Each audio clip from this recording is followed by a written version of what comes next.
Bonsoir, merci beaucoup pour l'invitation pour présenter l'activité de notre laboratoire et de la place du système HLA dans le programme de transplantation. Le laboratoire HLA réalise les analyses qui sont nécessaires pour l'évaluation d'un risque immunologique d'une greffe d'organes, de cellules souches hématopoïétiques. On réalise les analyses aussi pour le support transfusionnel et aussi dans le cadre d'association de certaines maladies ou certaines allèles HLA. On réalise le typage des registres des donneurs de CSH, de cellules souches hématopoïétiques volontaires, et aussi le typage des sang de cordon. Les tests HLA ont aussi sa place dans le monde de l'immunopharmacologie, soit pour tester la tolérance individuelle à des médicaments existants, soit dans le développement de nouveaux médicaments, et aussi dans les études d'anthropologie, dans les études de population. Le laboratoire HLA doit répondre aux standards de la Société européenne d'immunogénétique. Cette accréditation, en fait, elle est obligatoire pour pouvoir travailler dans le système d'Eurotransplant et aussi dans le système de greffe de cellules souches pour l'accréditation JC des centres de greffe de cellules souches. On a aussi l'accréditation ISO pour les laboratoires qui est aussi obligatoire pour certaines analyses HLA pour le remboursement INAMI. Il y a aussi des standards d'Eurotransplant pour les épreuves d'histocompatibilité qu'on est obligé de suivre pour nos analyses. Le système HLA donc fait partie du complexe majeur d'histocompatibilité et est situé sur le bras court de chromosome 6. Il contient environ 220 gènes, dont 40% ont une fonction qui est liée au système immunitaire. Il y a 6 gènes HLA classiques qui ont le rôle le plus important, donc ils sont plus immunogènes et plus polymorphes dans la transplantation. C'est le HLA-A, C, B, DR, DQ et DP. Morphologiquement, il s'agit des hétérodimères de glycoprotéines qui sont composées de la chaîne alpha que dans la classe 1 est codée par le gène HLA. La chaîne bêta est représentée par la bêta-2 microglobuline qui est codée par les gènes situés sur le chromosome 15. Et la chaîne bêta elle est composée donc de la chaîne alpha et la chaîne bêta qui sont tous les deux codés par le gène HLA. Ils sont différents dans le niveau du polymorphisme. Morphologiquement, les molécules HLA ont une partie intracytoplasmatique, transmembranaire, la domaine conservé et la domaine qui s'appelle antigen binding site ou sillon de présentation, qui est en fait adapté à la présentation des peptides, soit issus de soi par la classe 1. Donc la morphologie de sillon de présentation est légèrement plus enfermée que sur les molécules de la classe 2, qui peuvent présenter des peptides de la taille plus grande aux lymphocytes T. À part en fait le polygénisme, il y a aussi des autres caractéristiques intéressantes du système HLA.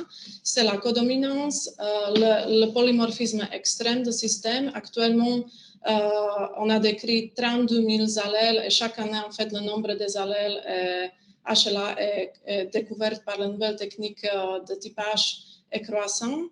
C'est aussi la transmission en bloc, c'est-à-dire que les gènes, pas seulement les HLA, sont transmis sous forme d'haplotypes ensemble situés sur un chromosome. Et c'est aussi le déséquilibre de liaison, c'est-à-dire que dans certaines populations, l'association entre certains dossiers HLA est plus fréquente que dirait le hasard. C'est vraiment variable selon les populations. La nomenclature HLA est déterminée par la comité de facteurs HLA de OMS Et en fait, il y a le besoin de garder une liaison entre l'allèle et les protéines HLA. C'est pour ça qu'il y a deux systèmes parallèles de nomenclature. Donc, c'est la nomenclature sérologique qui donne le nom à la glycoprotéine dans le jargon de HLA appelé antigène. Et le système de nomenclature de biologie moléculaire qui dénomine en fait l'allèle et aussi indique par l'astérix par quelle technique de typage a été obtenue. Il y a un nombre, donc 32 000 allèles actuellement décrits qui donnent en fait un nombre plus bas des protéines effectives, dont une partie c'est aussi les protéines qui ne sont pas exprimées. Mais sérologiquement, ces protéines sont reconnues. Donc, le nombre de protéines reconnues sérologiquement est beaucoup plus bas que le nombre exact des allèles. Donc, la compatibilité HLA entre les donneurs et les receveurs qui ne sont pas génétiquement identiques a été reconnue comme une barrière majeure à la réussite d'une transplantation. Et quelles sont les informations qui sont nécessaires pour évaluer le risque de rejet d'une transplantation? C'est donc l'information sur le typage HLA du donneur et du receveur, et l'information sur l'état d'immunisation du receveur et éventuellement si le receveur est immunisé.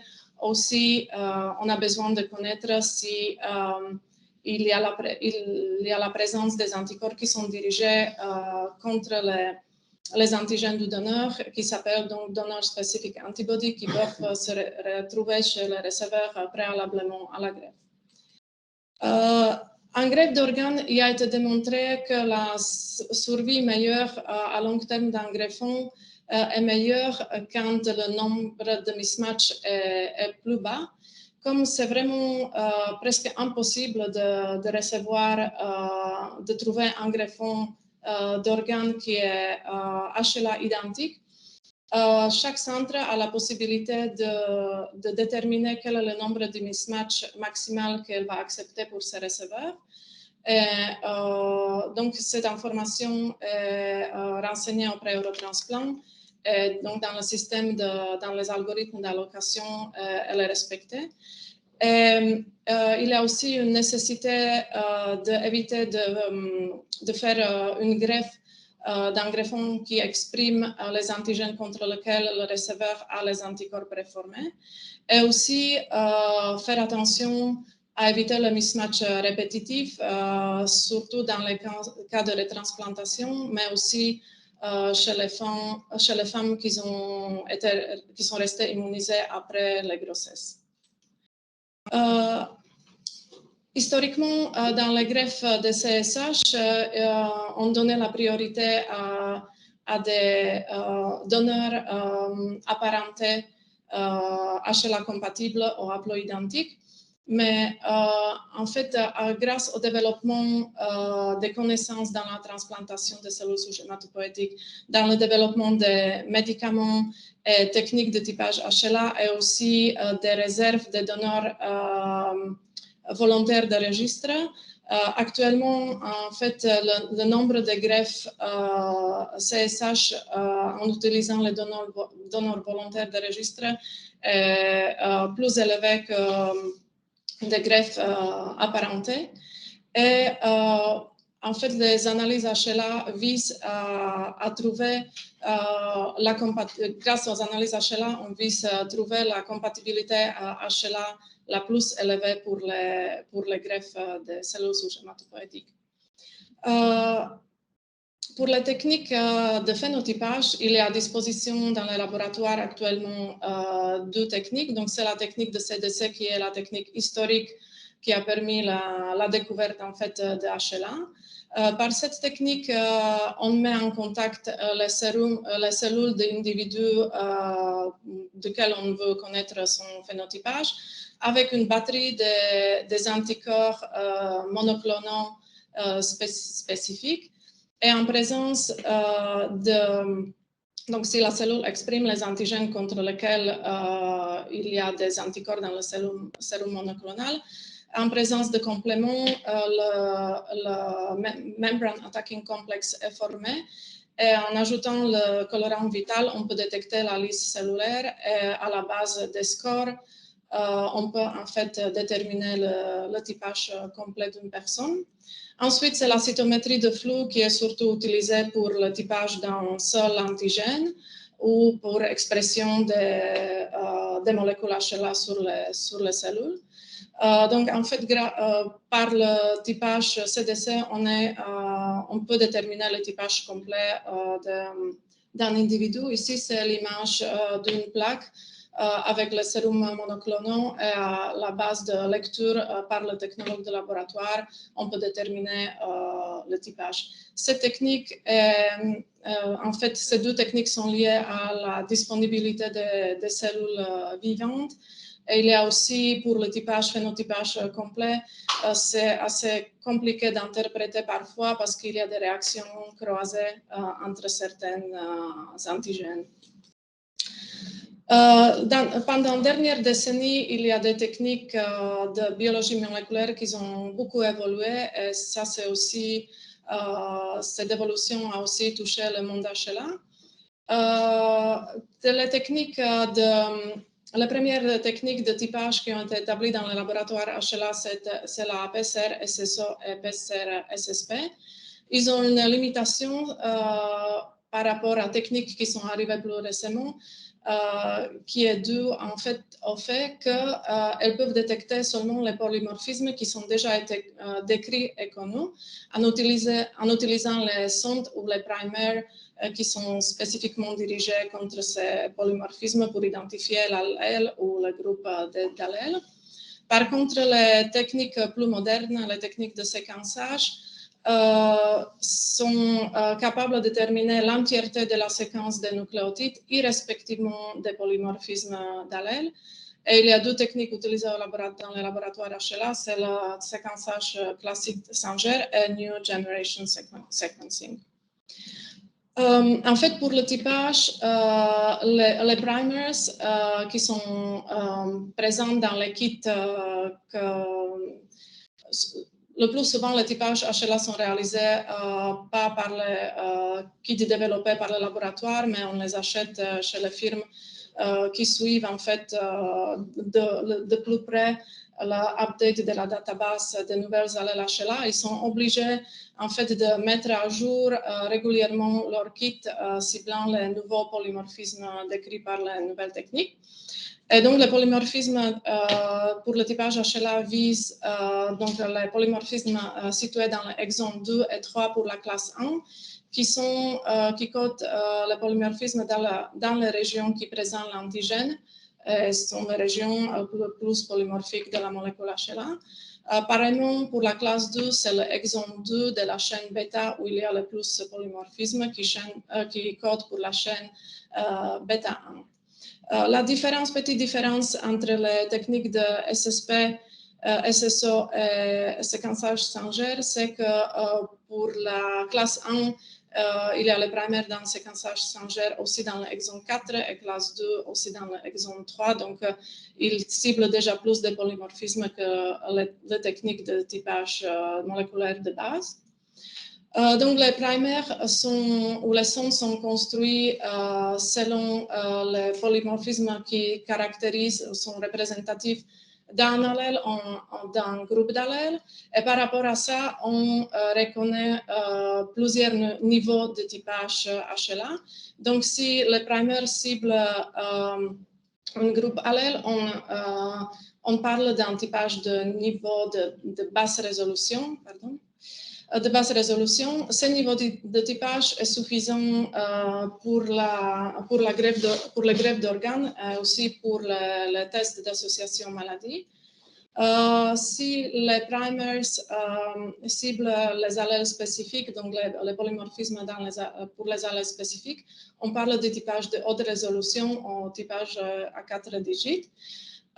Si les polymorphismes sont ciblés par les primers aussi dans les exons dans les autres exemples que l'exemple 2 et 3, c'est la résolution allélique. Et si les polymorphismes peuvent identifier dans la molécule entière, c'est-à-dire tous les exons et tous les introns et les régions UTR, on parle de la ultra high resolution. Brièvement, la technique SSO. Donc, la première étape, c'est l'amplification par la PCR à l'aide des primers biotinylés qui sont locus au exon spécifique.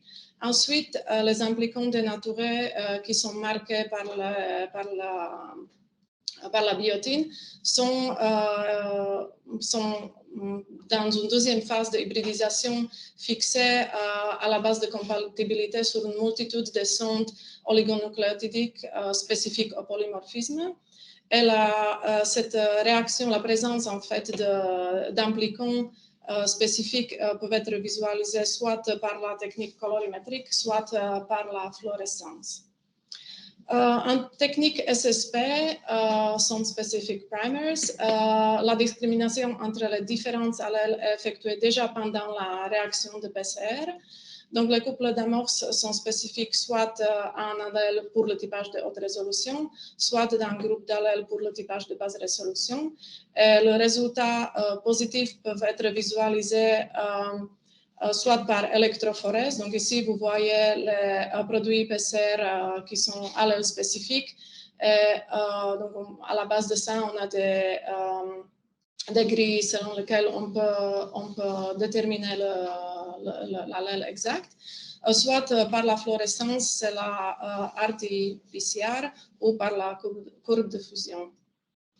Donc, par le typage de séquençage, la séquence exacte des nucléotides dans une amorce ADN est déterminée et ensuite elle est comparée à une base de données.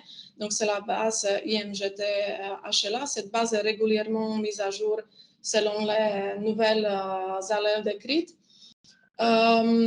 Cette technique donne une possibilité de tester plusieurs loci et plusieurs échantillons en même temps, et aussi est potentiellement capable de donner des résultats de typage de ultra haute résolution sans les ambiguïtés. Il y a différentes approches techniques de préparation des échantillons pour le séquençage pour la région HLA. Il s'agit de short-range PCR, les exons sont entièrement séquencés par les plateformes comme MySeq ou IonTorrent. Et long-range PCR, donc c'est le full gene construct qui sont ensuite soit fragmentés à des fragments plus courts pour être séquencés sur les plateformes IonTorrent ou MySeq, ou ils sont séquencés en entier sur les plateformes comme PacBioscience. La deuxième approche, c'est l'utilisation des capture beads. Donc, c'est les billes sur lesquelles il y a des primers qui sont situés dans les régions des introns, des exons des introns et les UTR. Ces primers sont construits et correspond aux régions qui sont hautement conservées. Donc, cette fait élimine déjà la nécessité des updates régulières de kits pour le séquençage. Juste schématiquement, pour la préparation d'un échantillon, donc à partir d'un ADN génomique, on prépare une librairie où les molécules ADN sont indexées pour une future reconnaissance, identification de patients, et aussi ces index et adaptateurs fixent la molécule sur la surface pour le séquençage. Ensuite, il y a différentes approches moléculaires de séquençage. Donc, il y a le séquençage qui donne en fait l'information des séquences individuelles qui sont ensuite alignées selon la séquence de référence de la database IMGT. Et seulement après, on peut, donc c'est les grands logiciels d'interprétation qui sont derrière ces techniques, on peut donner l'identité de l'allèle qui a été séquencé. En 2019, il y avait une étude publiée par le groupe de Mayer. C'était une étude rétrospective où ils ont typé à ultra high resolution leur cohorte de patients. Et en fait, ils se sont rendus compte qu'il y avait presque 30% des couples de donneurs et receveurs de greffes de cellules souches hématopoïétiques qui ont été crus matchés à 100% pour les 12 loci, donc c'est ABCD, RDQ et DP. Et ils ont aussi vu que la survie à long terme pendant 5 ans de ces couples qui finalement n'étaient pas complètement matchés 12-12 était nettement moins bonne, significativement moins bon que les couples qui ont été en fait matchés à 100% à ultra high resolution. En fait, c'est grâce à cette technique de séquençage où aussi nous avons les informations, nous pouvons avoir les informations sur les exons entrants et les régions pas traduites qui peuvent améliorer significativement les résultats pour les receveurs de cellules souches hématopoïétiques en utilisant les donneurs volontaires de registre. Ça, c'est un diagramme pour vous montrer où peuvent se trouver les différentes techniques de typage par rapport au débit et la résolution obtenue par le typage. Donc, le séquençage de nouvelle génération est vraiment nettement meilleur déjà par rapport au séquençage Sanger et les autres techniques de typage et phénotypage HLA. Donc, comme mentionné par le professeur Lemoine, je vais switcher dans la sérologie de HLA. Il y a quelques causes de possible immunisation anti-HLA et après le contact avec les alloantigènes, le système immunitaire peut être stimulé et, pour la production des anticorps anti-HLA. Qui, quand ils sont dirigés contre un antigène HLA spécifique d'une greffe précédente, on les dénomine Donor Specific Antibody, et donc l'acronyme c'est DSA qui est régulièrement utilisé dans le monde de transplantation. On penserait qu'une personne qui a été greffée par un greffon qui n'était pas complètement identique, pour ici dans cette image, comme exemple, dans le locus A, c'est l'antigène A2 et l'antigène B7 qui n'ont été pas identiques au receveur qui a reçu cette transplantation. Donc, on penserait que notre receveur va s'immuniser que contre ces deux antigènes qui étaient mismatchés. Mais en réalité, cette situation est presque jamais observée. Et on observe une immunisation polyspécifique. Ce phénomène n'est pas encore vraiment bien connu, bien décrit et compris. Mais ce qu'on voit, c'est que les anticorps, en fait, sont dirigés contre les endroits des molécules HLA qui sont partagées entre plusieurs antigènes différents. Les techniques à disposition actuellement dans le laboratoire HLA pour détection et identification d'immunisation anti-HLA sont basées sur deux principes. Soit c'est les techniques qui utilisent les cellules, donc les lymphocytes, soit c'est les techniques qui utilisent une phase solide, et le plus souvent c'est des microbilles de polystyrène qui sont cotés avec les antigènes. Donc, pareillement comme dans la technique de phénotypage HLA, on met en contact les lymphocytes et le sérum de notre patient chez lequel il faut identifier l'immunisation anti-HLA.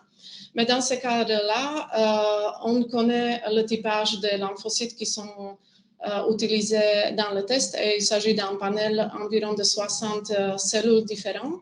Ce panel aussi pour les deux techniques, soit pour la technique Luminex, soit pour la technique CDC, devrait être représentatif par rapport à la population de pays où se trouve le laboratoire HLA. Et donc, pour la détection des anticorps, si en présence d'anticorps dans le sérum de patients, elles vont se fixer sur le lymphocyte. Et s'il s'agit des anticorps qui sont capables d'activer le complément, on ajoute le complément, le complexe attaquant les membranes est formé. En ajoutant le colorant vital, on peut détecter la présence de lys cellulaire ou l'absence de lys cellulaire si les anticorps dans le sérum de notre receveur ne correspondent pas aux antigènes exprimés par la cellule. Il doit bien sûr aussi s'agir des molécules qui sont, des anticorps, d'isotypes des anticorps qui sont capables de fixer et activer le complément. Par la technique appelée Luminex, donc c'est Solid Phase Antibody Screening, on utilise une batterie de microbilles de polystyrène qui sont identifiées par les couleurs différentes fluorescentes. En présence la présence de complexes antigènes-anticorps est détectée par un conjugué anticorps secondaire qui est marqué par un colorant fluorescent. Et la présence, en fait, l'identité de la bille et la présence de ces complexes est détectée par l'appareil Luminex qui est basé c'est une technologie basée à la cytométrie de flux, en fait. Quelle est la différence entre ces deux techniques en pratique? La technique CDC est moins sensible et moins spécifique que la technique Luminex parce qu'elle est capable de détecter seulement les isotypes des anticorps, le type isotype des anticorps anti-HLA qui fixent le complément. Et aussi, on détecte les molécules, pas seulement les anticorps dirigés contre les molécules HLA, mais aussi contre les autres molécules qui sont exprimées par les lymphocytes. La technique Luminex, par contre, utilise les molécules HLA qui sont soit recombinantes, soit isolées des lymphocytes des donneurs. Et elle est hautement spécifique pour le HLA. On est capable de détecter la présence des IgG, IgM et aussi des anticorps qui fixent le complément. Il y a 2 tests disponibles sur le marché, un qui détecte le produit de cascade d'activation de complément C3D et l'autre C1Q. Souvent, la relevance biologique de certains anticorps détectés par cette technique est discutée parce qu'il s'agit de molécules dénaturées.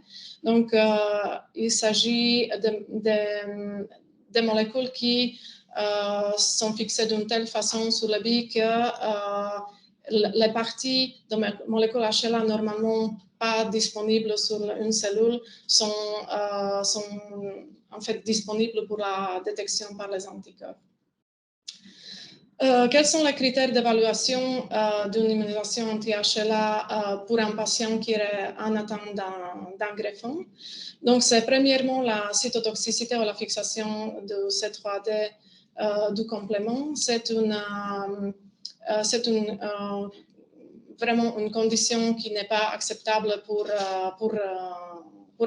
accepter un greffon exprimant un tel antigène. Ensuite, c'est la présence de donor-specific antibody. Puis, c'est la valeur de MFI qui est souvent prise en considération. Et aussi, la présence des épitopes communs sur les antigènes du greffon. Ici, c'est l'exemple d'immunisation d'un patient qui est sur notre liste en attente d'une 3e greffe. Donc, la deuxième colonne représente l'immunisation détectée par la technique CDC, qui est nettement moins large que déjà l'immunisation détectée par la technique Luminex.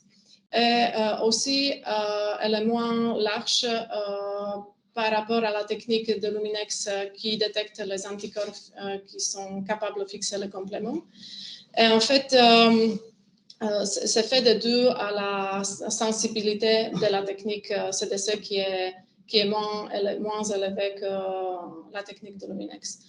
En rouge, j'avais marqué les antigènes, la spécificité des anticorps qui sont les DSA de greffon préalable de cette personne. Et en bleu, c'est les spécificités qui sont dirigées contre le typage propre du patient. De plus en plus, on voit en fait les spécificités des anticorps au niveau d'allélique qui sont différentes du typage au niveau de basse résolution du patient. Et donc, c'est une information qui est aussi prise en considération pour le choix de greffon. Quand on détecte cette immunisation et le patient est activé sur la liste d'attente, on se réunit avec les cliniciens greffeurs et on discute la stratégie à adopter pour chaque patient. Donc, dans ce cas-là, on avait décidé d'interdire toutes ces spécificités des anticorps, c'est-à-dire on communique cette information à Eurotransplant et par les algorithmes d'allocation des organes d'Eurotransplant, ce patient ne va pas recevoir les offres de greffons qui expriment un de ces antigènes. Pour les patients hautement immunisés, donc hyperimmunisés, et qui ont vraiment une chance réduite pour accéder à un greffon compatible, il y a un programme spécifique au sein d'Eurotransplant qui s'appelle Acceptable Mismatch. Et il est vraiment réservé pour les personnes hyperimmunisées avec les événements immunisants connus. On doit présenter chaque cas à Eurotransplant individuellement qui en fait teste encore les échantillons du receveur et c'est Eurotransplant qui en fait détermine les antigènes acceptables pour ces patients. Et les patients qui peuvent rentrer dans l'acceptable mismatch sont en fait pris en sélection en priorité avant toutes les autres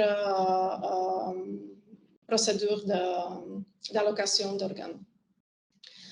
Il y a encore une toute dernière analyse qui est réalisée avant une greffe d'organes. Donc, le patient, on fait la mise au point de chaque patient avant de son inscription sur la liste d'Eurotransplant. On est obligé en fait de réaliser le typage HLA sur 2 prélèvements différents et régulièrement screener les patients pour l'immunisation anti-HLA, idéalement après chaque événement immunisant. Au moment de la présentation d'identification d'un donneur qui est offert pour notre patient, on réalise ce dernier test qui s'appelle Crossmatch. C'est un test qui est aussi peut être réalisé aussi par la cytométrie de flux, mais dans notre laboratoire, il est réalisé par la technique de CDC. Et dans ce test, on met en contact déjà le lymphocyte du donneur concret avec le sérum de receveur qui devrait bénéficier de cette greffe. On ajoute le complément et le colorant vital. Et selon la réaction, selon le résultat de ce test, en fait, les cliniciens décident si la greffe peut avoir lieu ou pas. Le screening des anticorps anti-HLA se fait donc régulièrement selon les standards d'Eurotransplant pour les patients en attente de greffe. Elle est réalisée aussi selon les protocoles d'évaluation des patients post-greffe, aussi pour l'évaluation de taux d'immunosuppression, un soupçon de rejet et aussi pour l'identification des de nouveaux DSA, c'est-à-dire quand un patient greffé crée des anticorps qui sont spécifiques à son greffon, les nouveaux anticorps spécifiques à son greffon. Et aussi, le screening des anticorps anti-HLA se fait dans le cadre de support transfusionnel. C'est tout. Vraiment. Merci Wanda.